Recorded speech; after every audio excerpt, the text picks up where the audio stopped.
Somewhere in a museum, a 600-year-old pair of boots still looks ready for another winter. A medieval saddle still holds its shape. A centuries-old book cover is still intact. Meanwhile, your modern luxury leather jacket is already cracking, peeling, or fading after a couple seasons. How did the past make leather that outlived entire empires, while ours barely survives a presidential term? The leather mystery we forgot. If you think medieval craftsmanship was crude, think again. Leather in the Middle Ages wasn't a trend or a fashion symbol. It was survival gear. Everything depended on it. Boots crossing frozen fields, straps holding armor together, saddles carrying riders for miles, bags that endured rain, mud, and war. This leather couldn't fail. Lives depended on it. And astonishingly, a lot of it still hasn't failed. Archaeologists dig up shoes, belts, and bindings from the 1300s and 1400s that remain structurally intact. They've sat in dirt, water, and darkness for centuries. Yet your brand new leather wallet falls apart after 3 years in your pocket. The difference isn't just age, it's a method. Modern leather is manufactured. Medieval leather was cultivated. Medieval leather was built for survival, not style. To medieval people, leather wasn't an accessory, it was infrastructure.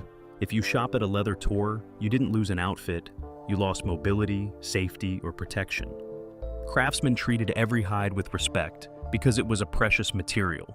Animals weren't raised for fast production, they were raised naturally, which meant thicker hides, stronger fibers, and fewer chemical residues. Nothing was split or thinned just to look smooth. Nothing was glued, pressed, or embossed to hide imperfections. Leather was used full grain, with every collagen fiber intact, the very fibers that give leather its strength. Modern companies cut corners everywhere. They sand leather, coat it, split it into layers, glue pieces back together, and mask it with plastic finishes. Medieval tanners did the opposite. They strengthened leather at the molecular level before it ever touched a saddle or a boot. Your leather is designed to sell easily. Their leather was designed to survive anything. The lost art of vegetable tanning. Here's where the real difference begins. Medieval leather was vegetable tanned, a slow, labor-intensive method using nothing but water, wood, bark, and time. Lots of time. A single hide could sit in a tannin bath for months, sometimes well over a year. Tannins from oak bark, chestnut, sumac, and other plants slowly penetrated the hide, bonding with collagen fibers and transforming raw skin into a durable material that resisted rot, moisture, and bacteria. This wasn't surface treatment. This was deep structural reinforcement. Every day, tanners moved hides from weaker tannin solutions to stronger ones, allowing nature to do what modern chemistry tries, and fails, to imitate. The result was leather that didn't just age well, it became stronger with time, developing a rich patina and structural integrity that modern products can't replicate. Compare that to chrome tanning today, which can process a hide in under 24 hours using harsh chemicals. It produces soft leather fast, but it weakens the very fibers that should give leather its longevity. Medieval leather wasn't fast, it wasn't cheap, but it was nearly immortal. Modern chrome tanning destroyed real leather. Everything changed the moment leather became a mass-produced product. For thousands of years, leather was tanned slowly with plants, water, and patience. The answer was chrome tanning, a chemical shortcut that now accounts for nearly 90% of all leather produced worldwide. Instead of soaking hides in oak bark for months, factories blast them with chromium salts, acids, dyes, and solvents. The process is brutally fast. It strips out natural oils, collapses collagen fibers, and creates leather that feels buttery soft at first touch, but dies shockingly fast. Chrome-tanned leather looks good on day one because it's artificially swollen with chemicals. But the same chemicals that make it soft also weaken its structure. The fibers break down quickly. Moisture damages it. Sunlight damages it. Even the oils from your hands eat through the finish. This is why your boots crack, why your jacket peels, and why your bag starts flaking. It isn't aging, it's decomposing. Medieval leather aged like oak. Modern leather ages like paper. The tragedy? Chrome tanning wasn't invented to make better leather. It was invented to make faster leather. And when speed becomes the priority, quality becomes the casualty. Medieval leather was fed, not coated. Here's the part modern consumers almost never hear. Medieval leather was alive and it was fed. Tanners nourished it with organic fats, tallow, lanolin, fish oils, beeswax. These oils penetrated deep into the leather, bonding with tannins and reinforcing the collagen structure. The leather didn't just sit in the environment, it interacted with it. Smoke curing made it waterproof and antibacterial. Animal fats made it flexible and strong. Natural waxes created a protective shield that strengthened over time instead of wearing away. Once that plastic coating cracks, and it always does, the leather beneath dries out instantly.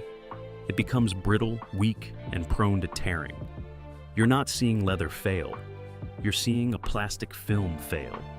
Medieval leather breathed. It absorbed oils, water, smoke, and sunlight. Modern leather is sealed, choked, and starved. And that difference alone can shorten leather's life by decades. The quality of medieval hides was completely different. Even before tanning, medieval hides had an advantage that modern leather can't replicate. The animals themselves were different. Medieval livestock lived outdoors, grazed naturally, and moved constantly. This created thicker hides, denser fibers, and stronger collagen structures, the raw ingredients of durable leather. Modern livestock, however, live in tightly controlled, accelerated environments. They're fed grain instead of grass. They're bred for rapid growth, not hide quality. Many are exposed to hormones, antibiotics, and chemicals that change the structure of their skin. The result? Thin, weak, fragile hides that require artificial processing to look presentable. And even the environment mattered. Medieval animals had fewer scars from barbed wire fencing, fewer stretch marks from rapid weight gain, and fewer chemical residues from industrial feed. Their hides were simply better because nature made them better. You can't make legendary leather from compromised skin. Medieval tanners started with strength. Modern tanners start with weakness, and no amount of chrome or coating can fix that. Medieval leather was built into structures, not fashion. To truly understand why medieval leather lasted centuries, you need to see how people used it. Medieval leather wasn't stretched thin to make it look sleek. It wasn't pressed into artificial grains or sanded to hide imperfections. It wasn't cut as cheaply as possible just to maximize profit. It was thick, dense, structural. Armor straps were made from full-grain vegetable tanned leather, layers that still hold their shape 500 years later. Saddles combined wood, rawhide, tallow, and wax in a multi-layered construction that acted like shock absorbers. Belts weren't decorative accessories, they were tension-tested tools, sometimes holding weapons or supporting armor weight. Book bindings were so durable that many medieval manuscripts survive today because of the leather, not the paper. Modern genuine leather, by contrast, is often split into layers, glued back together, embossed with fake grain, and coated with plastics to imitate real texture. It's not designed to endure strain. It's designed to look pretty on a shelf. Medieval leather wasn't sold to customers. It was built for lives that depended on it. When your material is meant to carry a knight into war or a rider across mountain passes, you don't cut corners. You build for eternity. How to get leather today that doesn't die in 3 years.